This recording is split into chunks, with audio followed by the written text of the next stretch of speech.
But in order to do that, we need to mobilize an incredible amount of finance, in particular in emerging markets. This is the only way that we will achieve this objective, as well as ensuring that people in these economies can thrive and have access to energy and see their economies grow. In particular, the forum at the World Economic Forum, in collaboration with the IEA and the World Bank in June, we issued a report which gave us, I think, some stark data to really look at the scale of the challenge that we have in front of us. What it says that we need to increase by 7-fold the scale of investment in clean energy in emerging markets by 2030. The challenge that we have is that the cost of capital in these markets is also 7 times higher. And I think that's really the context of this conversation. How are we going to close this gap, and how are we going to bring down the cost of capital in order to do that? So what we need to see is current investments in clean energy increase from about 150 billion today to over $1 trillion. This is enormous. So let us not kind of downplay the enormity of the challenge that we have, but of course the incredible opportunity that it presents and the positive innovation that we can bring to this discussion, which is what our panelists today will really talk to us about.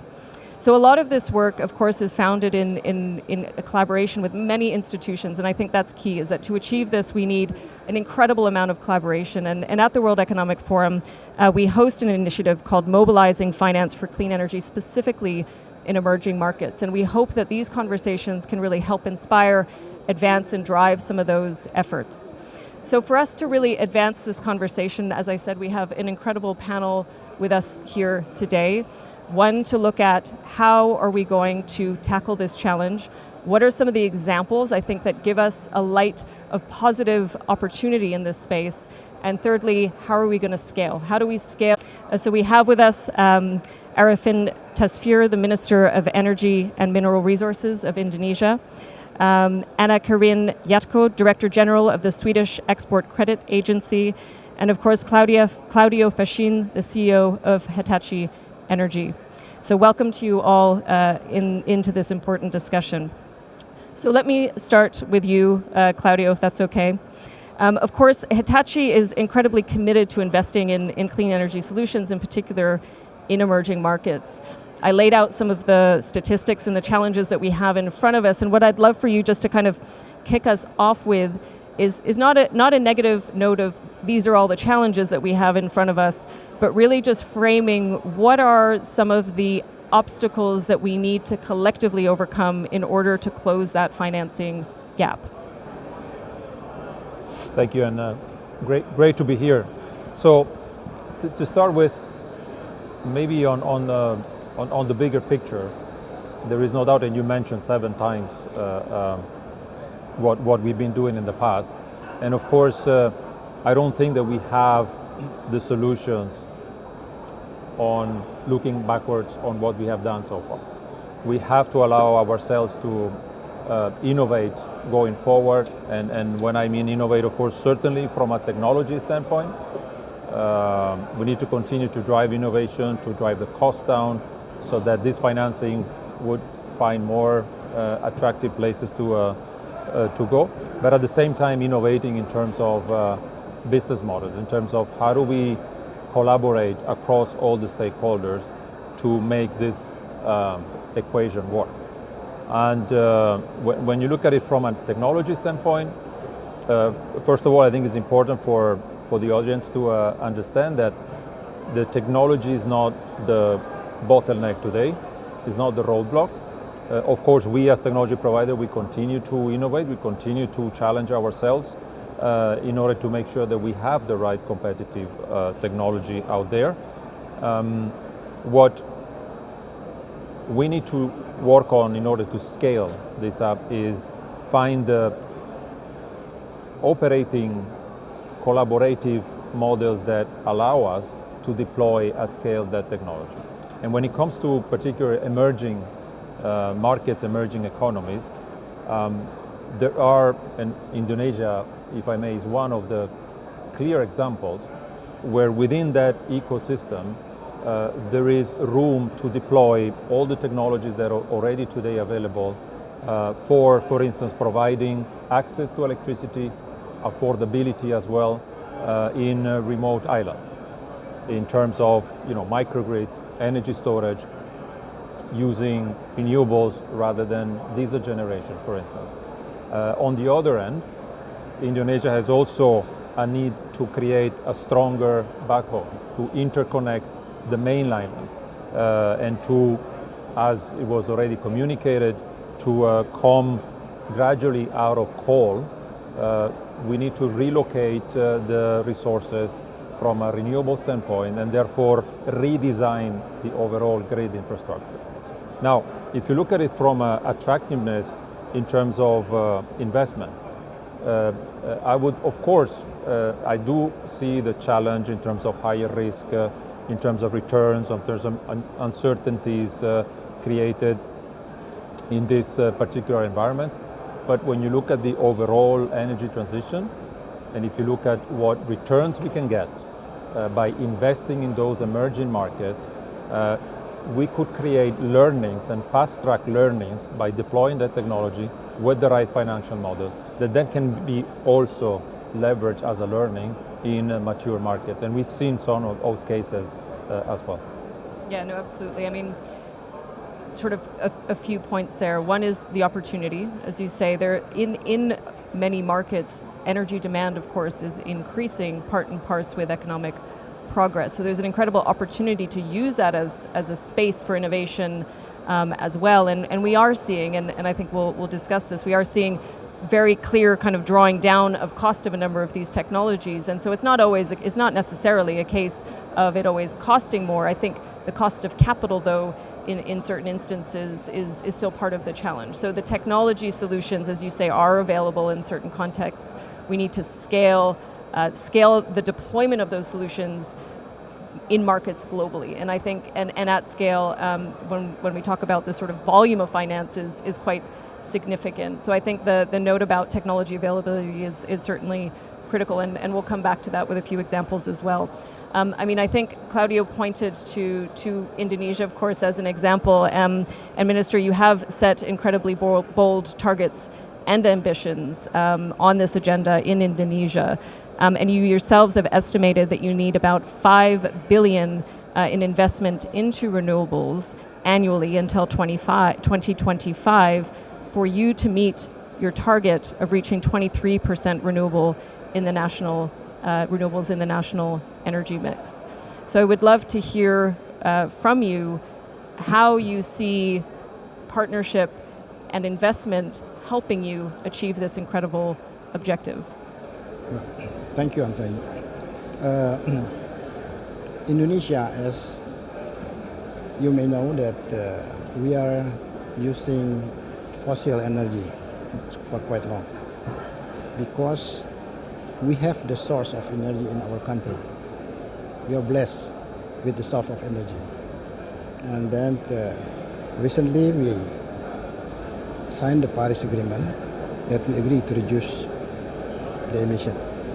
So we set up such kind of program, strategy, in order how to bring more renewable come into our energy mix.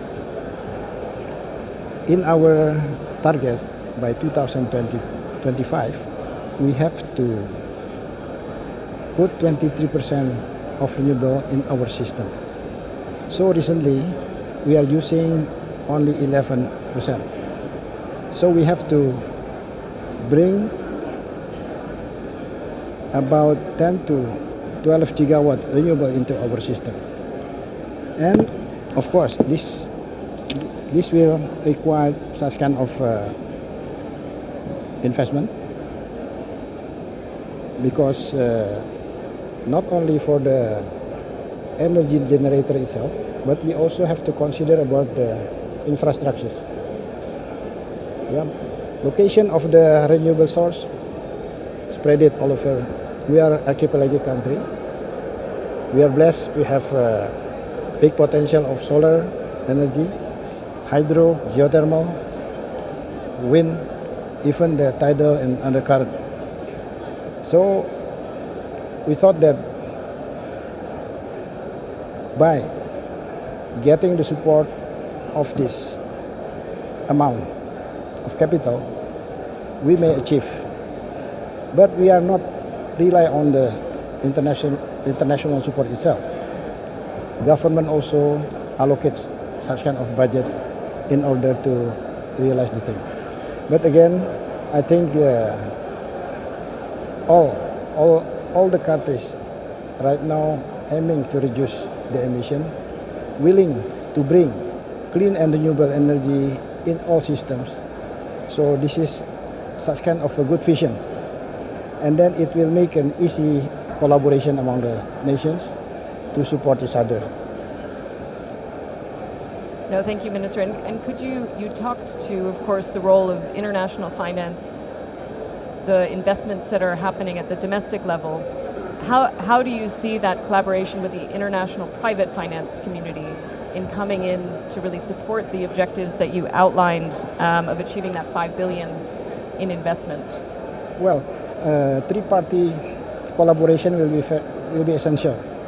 Government, private, and international financial institution to support all the things, because we need a lot of allocation of budget to realize our target, especially to reach the net zero emission after 2050. Our aim is to reach by 2060. But we have to calculate at least we need $250 billion in order to bring renewable to come in, and then to phase out our fossil power plant gradually. No, it is indeed that twofold challenge. One is, as you say, mobilize money into renewable energy, into broader energy mix to decarbonize, but also supporting the divestment and transition of some of the current infrastructure that is there, which is a whole other element of the financing conversation as well. And we'll come back to that, I think, with some examples. If I can turn to you, Anna-Karin, in Sweden and with the Export Credit Agency, there are some interesting innovative mechanisms that are starting to emerge and have been playing in the market for some time. I think first the question that we would love to just ask you to help us understand is really, what is the role of export credit agencies as one of the players, as the Minister just said, in this partnership between different financing components really that we need to bring together? Right. Let me start by maybe sticking my neck out somewhat by saying you've just stated that technology isn't the problem. Well, I don't think financing is either, actually, so that should be good news for the three of us on this panel. First of all, export credit agencies as such, what we effectively do is we assume the risk of commercial lending. And in our case, we've been doing this for more than 90 years. And I believe Hitachi has been a client of ours, albeit under a slightly different name, for almost 90 years. So effectively, I mean, there is massive investment needed. Many countries need investing for a long time and very large volumes. And ECA financing is the type of financing that is really tailor-made to a large extent for those type of needs. First of all, you may not know, and one of the themes today has been, and yesterday, how do you turn billions to trillions? Well, effectively, the ECA market is roughly $700 billion every year. So there's plenty of financing to be had as such. All my ECA colleagues, none of them lack capacity. We have 50 billion euros capacity on an annual basis. So obviously we have great scope. And I mean, ECA financing is roughly comparable to the aid flows. So many developing countries, rightly so, are clearly advocating there is a need for more aid to cover some of these investments. But ECA financing is really also very important. And one of the many reasons why ESA financing is interesting is that it serves as a catalyst often for other financing, sometimes up to 5 times the amount that we generate. And the type of structure we often tend to use when it comes to ESA financing is that we have very long tenors. We can assume risk, large risk, and especially when it comes to sovereign risk, we realize that it's effectively cooperation for many years between many parties. And that is, I think, a theme possibly of our panel here today.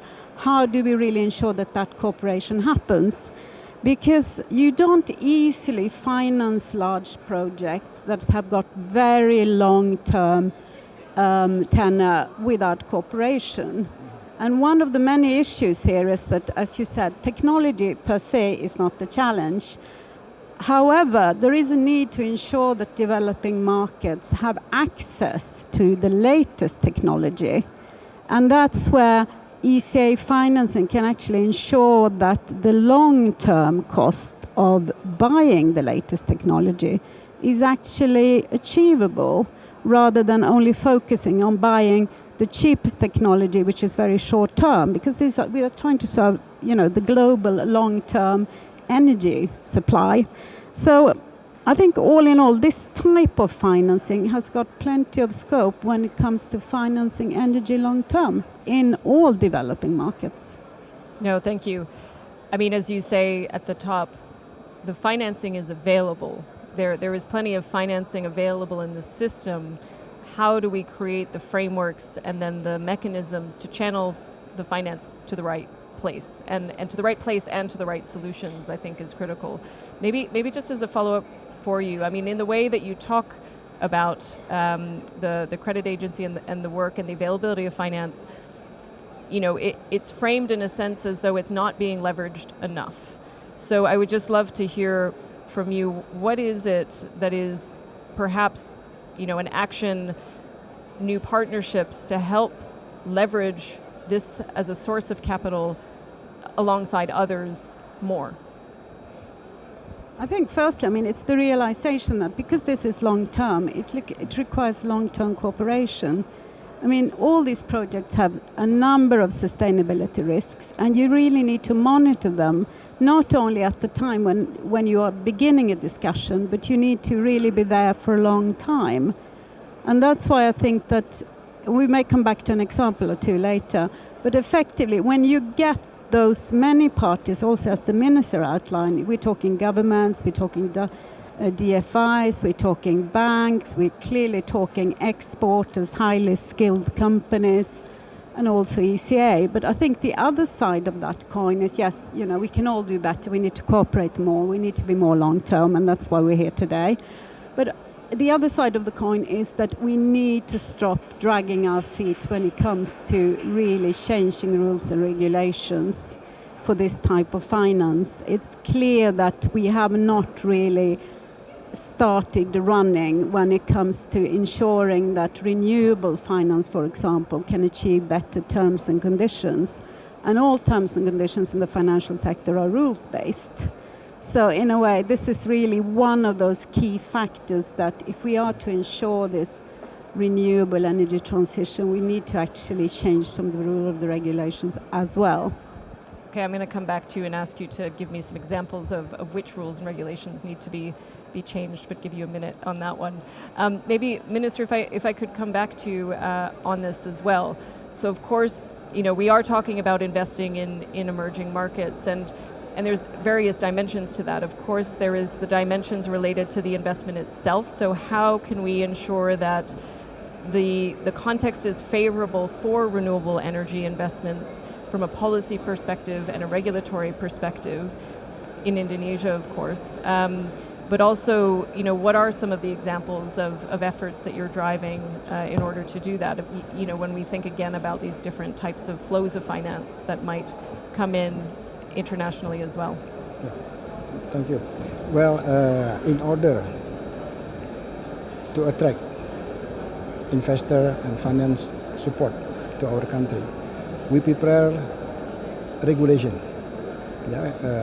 Recently, we are preparing our government regulation regarding the tariff for the renewables. This tariff, we are sure, will be attractive for investors to come. I'm happy to listen from my boss here, yeah, that they can offer such kind of competitive cost of capital and also long tenure. This is a kind of things that we need, yeah, in order to drive more investment and then how to realize faster the renewable energy to be used. So we also adopting new innovation, new technology in order to get more efficient cost for the renewable. As mentioned by Claudio before, that after the merge of the ABB and Hitachi, so the company can bring more attractive offer to the clients, of course. And in this case, ABB has been long relation with Indonesia, supporting our infrastructure for electricity. So this is what we expect. Regulation, and then also such of incentive, like more ease for the taxation, something like that we are preparing. Super, and I think it is important, you talk about partnership, the role of partnership between, of course, the government in setting the right policies and in certain cases incentives has proven absolutely critical to draw down the cost of some of these technologies and solutions. I mean, we saw this over a decade ago with solar, wind, and the costs came down faster than anybody, I think, anticipated. But those sort of policies and incentives are a critical part of this puzzle. But of course, adapting those as the energy cost does come down to create that market economy framework as well. Maybe Claudia, if I could turn back to you, I think you've been kind of framing that context of technology availability. But technology in the right context, in the right market, and for the right use, I think is key here as well. So would just love to sort of take this conversation a step further. So as you look at partnership with Indonesia and other markets, what are you really looking for in terms of that framework in order to be able to kind of scale investments in the market? And what do you see as sort of that potential to start to bring some of these technology solution costs down at scale as well? What's needed from your side? Yeah, I would look at a couple of concrete examples there where technology has made tremendous steps in the last decade, and that's the digital part, digitalization of critical infrastructure such grids. In the past, we used to introduce technology over a decade and test it over the next decade and then put it into operation. And of course, with digitalization, all that cycle has been reduced. Looking at how we could attract financing to invest in digitalization, because if you just look at the CapEx part, if you just look at the build aspect, you will not be able to incentivize.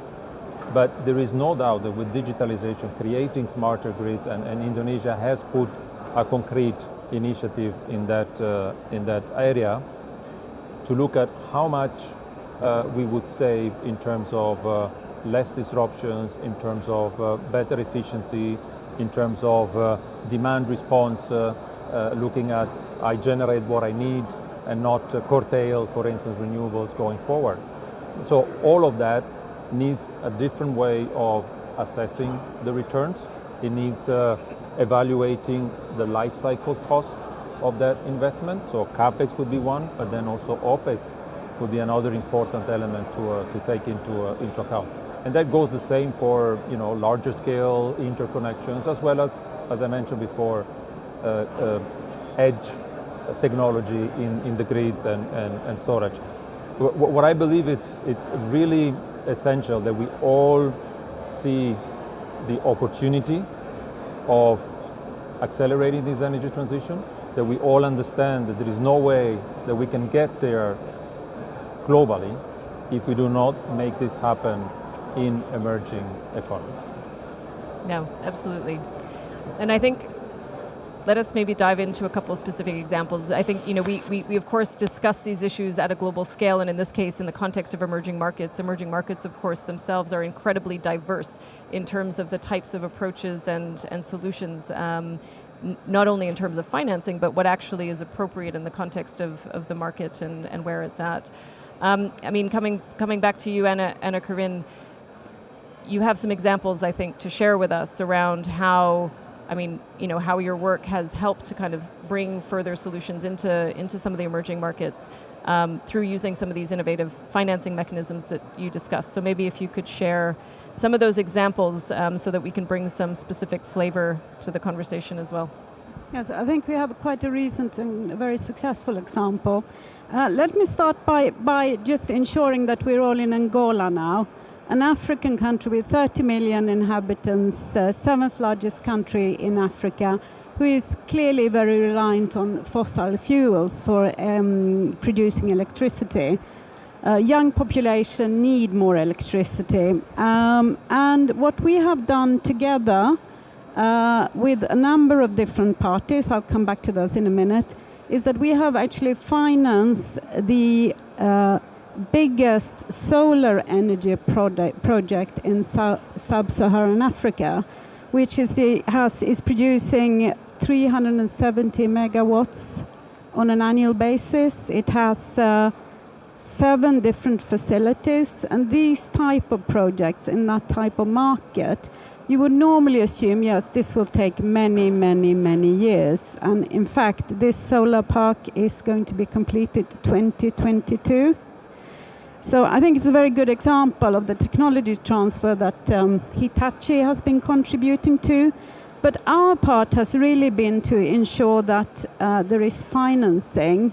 And this is the financing package we have been part of, which is not the entire package because this requires large volume, is about 560 million euros. We have done this together within the Swedish export credit system, which also incorporates Swedish Export Credit Corporation. So we guarantee, and then we have the bank part. On top of that, there is a commercial bank, ING, that has set up the facility. You need commercial banks. We also have our Korean colleagues that have reinsured some of the Korean deliveries, because you need a lot of techniques from a number of countries. Not only do we have some of the large Swedish corporates in this transaction, we've actually also set up more than 30 SMEs that have been delivering to the project from their specific technological niches, abilities. And we have also worked with the Development Bank of Southern Africa. So apart from, of course, the Angolan government. And I think it's these type of collaborative efforts that are needed, not only to ensure that this type of project happens, because of course it can be a challenging environment, but also really to safeguard financing and long-term financing. And I think one of the key factors when it comes to the success of this particular project is the fact that we have actually been able to raise this finance, and therefore it's really happening. So we have been part of ensuring that even a country that is traditionally very reliant on fossil fuels has the ability to invest in solar energy.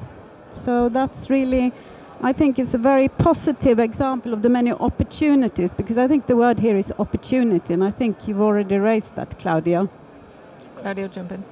If I just make, in the past, to create the same generating capacity with traditional centralized fossil fuel technologies, it would take twice the amount of time. You would need roughly 10 years to get to operations, and in this case it's about half of the time in order to deploy renewable technology, also thanks to the fact that there is an ecosystem that is there ready to invest. No, absolutely, and this point about, and you made this point, the ecosystem of financial players actually that are playing a role in supporting these types of projects and investments, which can help make it accelerate, but also make sure that the different elements that are being covered are managed as well. No, I think that's an excellent example. Minister, maybe if I could come back to you. I mean, in the context of sort of the targets that you've set, of course, as you said, there's a number of incentives and regulations coming into place to be also able to support the attractiveness of some of these investments. Are there any kind of examples or areas that you'd like to highlight of how this is already working in Indonesia in order to help advance some of the renewable energy investments or other solutions to the transition? Yeah, right now we run such a project like the solar energy project. In our 10 years plan for the electricity procurement, we put solar energy as our priority because we have quite numerous sources of that. And then we aim to use our surface water, I mean the floating solar panel.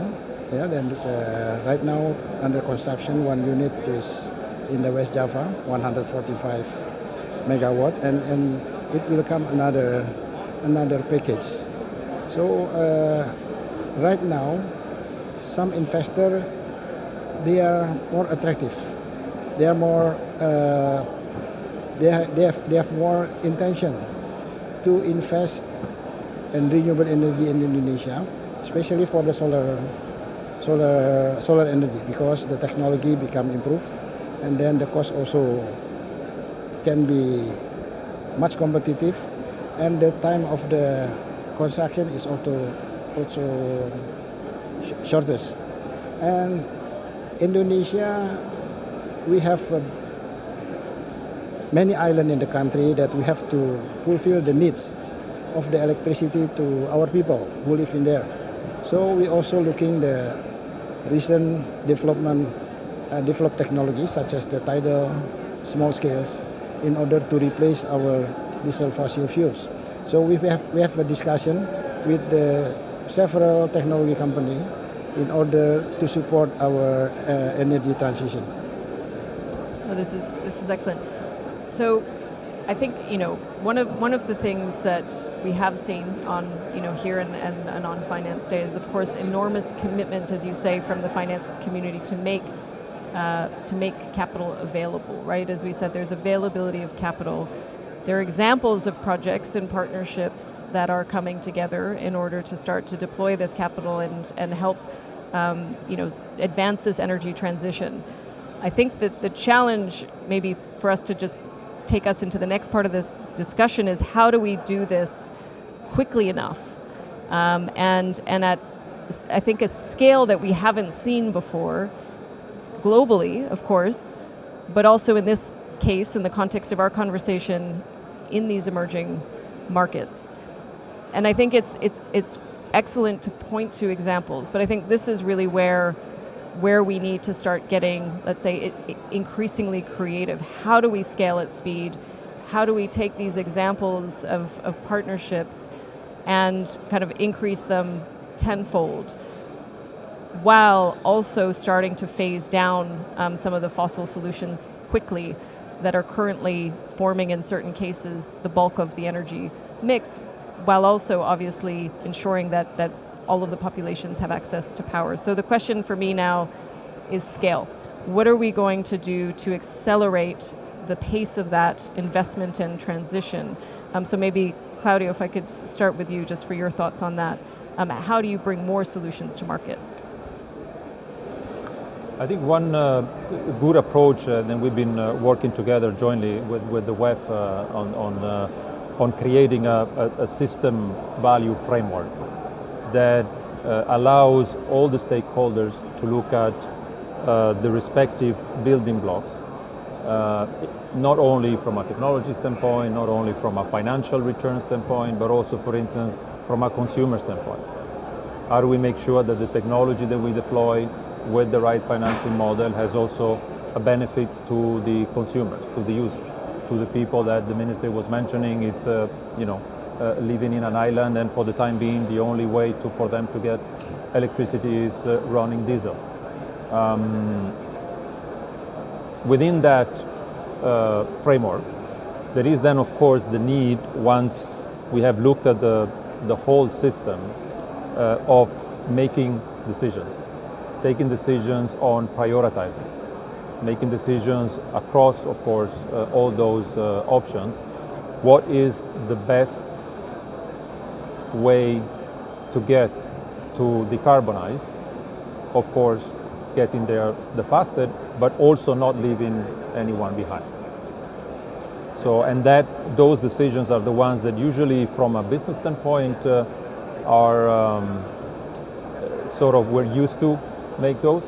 What we're not used to is as a society to make those decisions jointly with government, with financial institutions, with also society, so that we make everyone understand where the benefits are and when those benefits will come. It is also important to understand that the roadmap, while we all know where we stand in terms of energy mix in Indonesia, and now we also clearly know where Indonesia wants to be in terms of decarbonization in 2050.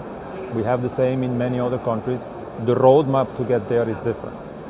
And in order for us then to scale technology, to scale financing, we need to take that into account. We need to take into account what is the roadmap, how do we make sure that jointly we plan now for 2030, 2040 and 2050, keeping in mind that if we miss our targets for 2030, we're not going to be meeting our targets in 2050.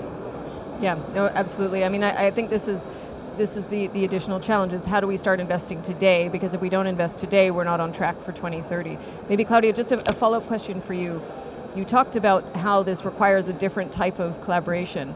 How is this approach, as you say, kind of not just looking at it from the private sector perspective, but requiring that partnership between the finance community, the sort of varying, let's say, stakeholders in the finance community and the government? How are you changing the way that you operate your business in order to actually collaborate in a very different way? And I think, again, I'd just like to press again on this scale question. How do we do this fast enough? What are you changing to do this type of deployment faster than you've ever had to do it before? Yep. So, well, I think in our case, we have the benefit that we have built in the last 90 years, trust with all these stakeholders in Sweden to start with. And the example that was just made on Angola is a concrete example on how we looked at, okay, we can deploy technology to integrate renewables, but we need financing, we need other stakeholders that deliver the value chain, because we're only focusing on part of it. And I think building that trust across all the stakeholders is essential. Without that, we will keep on testing each other every time, project by project, one after the other, and there is no way we can scale that way. Now, it is clear also that scaling, as someone said, digital technologies is much easier, because once you have it designed, once you have the code, you can just distribute it through communication and training on how to use it.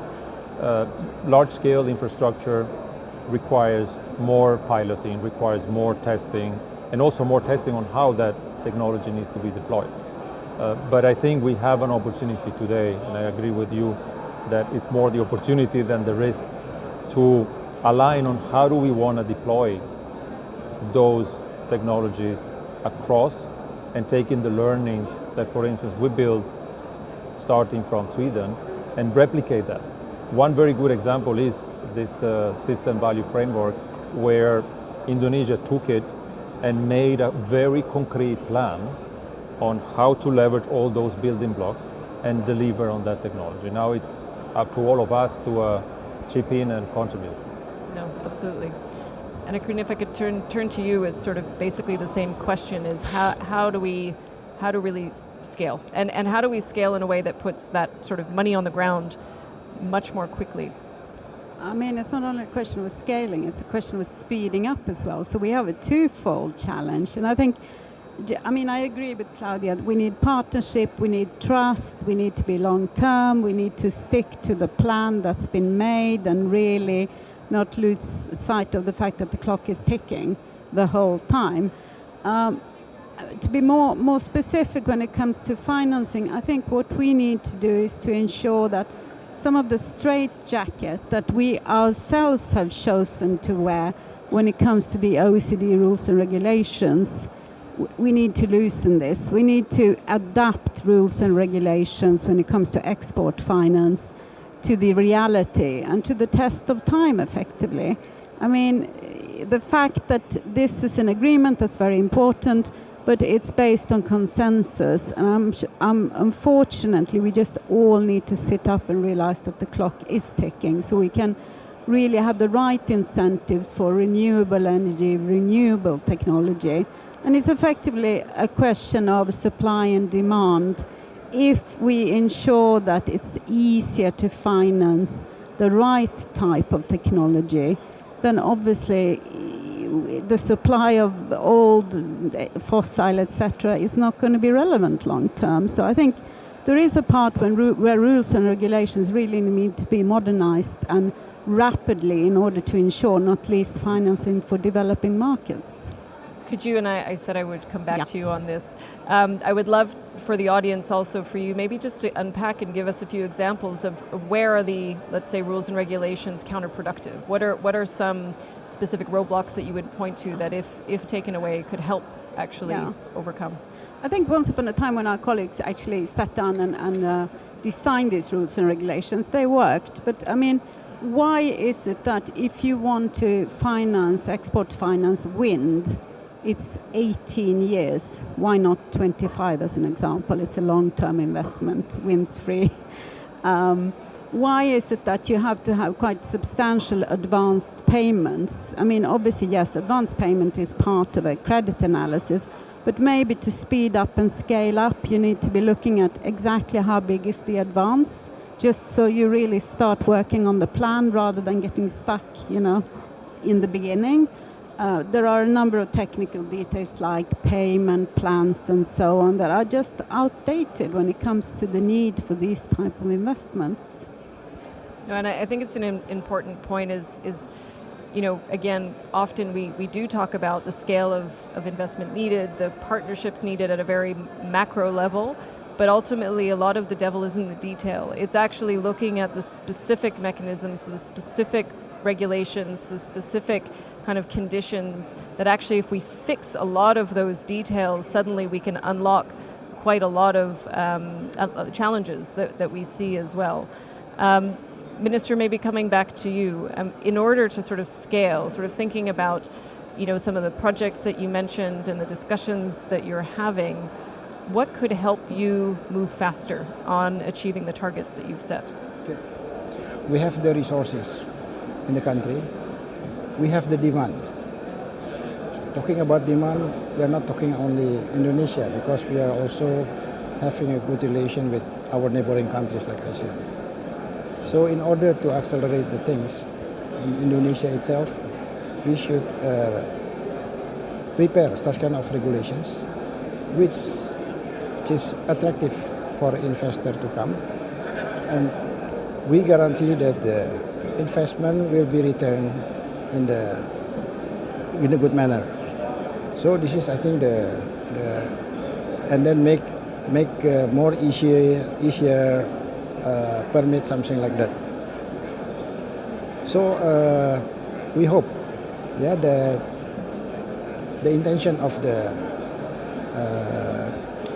community of international financial will have a same vision, to support the realization of the transition energy to combat the climate change.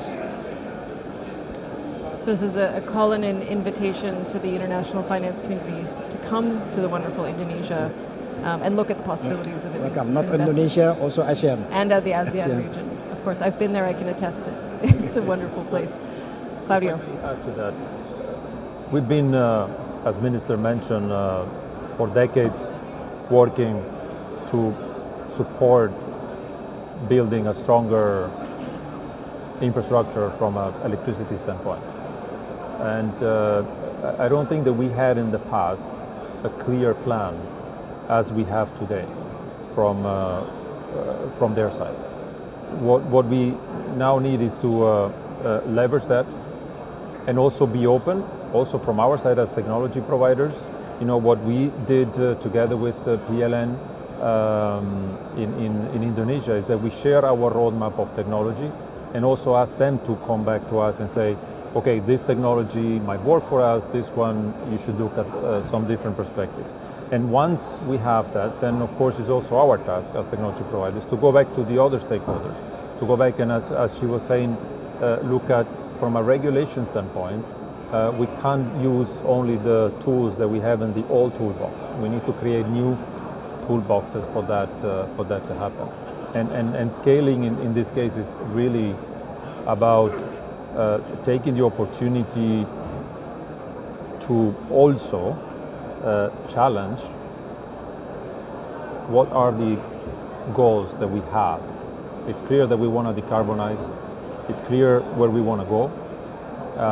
Regulations such as globally thinking about real concrete steps on carbon pricing. Why is it so hard for us to get to the point that by establishing the right level of carbon pricing, we would be able to accelerate many of these investments and shifting those investments from fossil into renewables. It takes everyone to contribute to get there.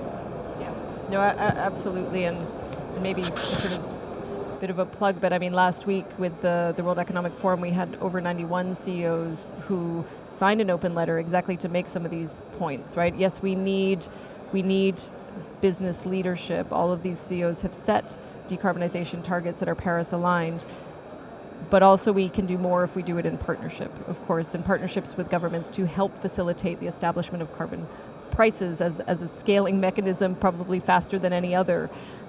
We can't wait necessarily, though, for those types of solutions to come to bear. We need to keep pushing for it, but we need to keep driving these investments in the meantime, while also hoping that we can really drive some of those carbon pricing mechanisms that, if in place, as you say, will accelerate incredibly the investments into some of these solutions as well. So I think it's a very important point. With just, I think, a few minutes left, what I'd love is just to hear maybe just a closing reflection from each of you. We've covered quite a lot of ground, I think, in this discussion, the need for finance, the opportunities, I think, and also the solutions to be able to actually channel investment and finance into emerging markets, the opportunity and the need to scale those types of investments. And I think you talked a lot about trust, partnerships, collaborating with the ecosystem of players to actually do this, but to do this in a way that is very, I think, context conscious. I would frame it like that. We need to be incredibly context conscious when we're talking about driving these investments. I can say I've lived in the ASEAN region, and a technology solution that works in Switzerland, where I am from, is not the technology solution that works in Bhutan, where I lived for a number of years. And I think we need to be very, and you talked to this, Claudio, conscious that actually there needs to be a partnership between those designing and thinking through the application of solutions in markets to make sure that those investments don't effectively become obsolete for lack of context consciousness when they're actually being implemented as well. So I think there's another dimension that we need to just keep in our minds, front and center in our minds, so that we're making the right decisions with the right solutions as well, and recognize that actually there's incredible homegrown solutions in these emerging markets and between emerging markets as well that are hugely, it's a huge source of growth as well from these economies. So this global partnership, I think, is critical. It's not just about sort of positioning solutions into markets, but partnering between providers and those that are actually using them to help ensure that these solutions play a long-term role, I think, in the transition as well. So with that, I think maybe just